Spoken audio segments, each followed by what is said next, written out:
All right, so I decided to do the making words because it's something that was introduced to me in Dr. Bolin's 371, and I really liked it then. I thought even as like a college student, it challenged me, and I could tell that my brain was really focusing on those letters. And so I think it's really great for students. It would challenge their brains as well. Yeah, I designed mine for probably 3rd or 4th grade only because I did quite a few letters. And I have a filled in, this could be like a teacher's guide. Obviously, when I'm like a real teacher, I'm hoping to have pre-made ones or like typed up ones. Like I know in my Prezi, I have the one from Teachers Pay Teachers, and it has like some really great ones and they're themed with the seasons, which I'll talk about a little bit later. But I just made mine for this video just to make it simple. But the letters that I chose are A, R, S, O, N, K, T, L, and C. So I would kind of begin by introducing this to my students saying, all right, class, we're going to really try and make up some words using only the letters that I've picked.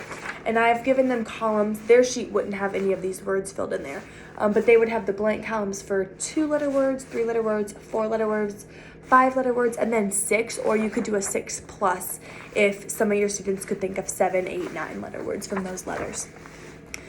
So I'm just going to kind of demonstrate how I would go about this and how it could be implemented in my classroom. So, all right, class, can anyone think, using the letters that we have on the top of our worksheet, can anyone think of any 2-letter words that we can make from that? Oh, the word or. So that would be O and R. That is a 2-letter word that's made from those letters. What other words can we think of? No, exactly. The word no is a 2-letter word that we can make from those letters. Let's think of reversing that word. If we have N-O, what can that word be reversed into? On. Yes, O-N. Some other words I have on my list are to, as, and at. So obviously, like when I'm actually teaching this, I would go through and let my students fill this out first. However, if it's an introductory thing, I could kind of probe it like I was doing before with the reversing the on or no.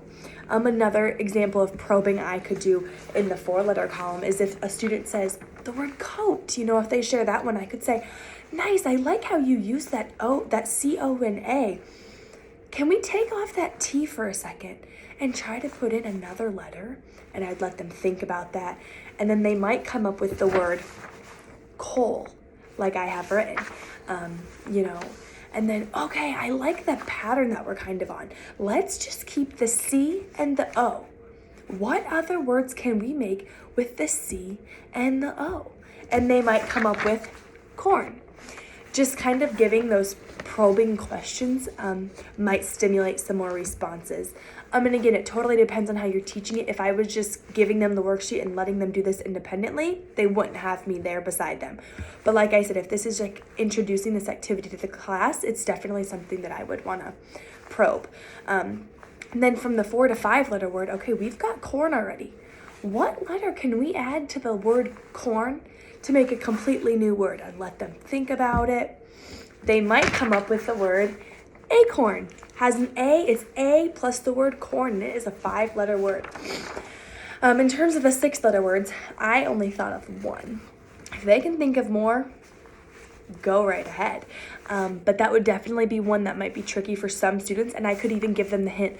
All right, class, there might only be one word in that last column. And if they're still not getting it, I could say, and it starts with the letter C. The word I had was carton for that one. I'll just show you all my list for some reference if you want to take a screenshot or something of this if you wanted to use this in your future classroom. This is just some of the words I had. And then my fall mystery word that I had at the end that I would give them is, I think it's 9 letters long. And I would put in 2 of the letters for them just because it is such a long word. And I would say, okay, once we've filled out this chart, this is our mystery word. It has to do with fall, and it has an R in the 3rd spot and an L in the 8th spot. Can anyone think of what this is? And again, I would just give them some time to work on this, and at the end, I would tell them that the word is cornstalk. So that's kind of how I would just do the making words activity.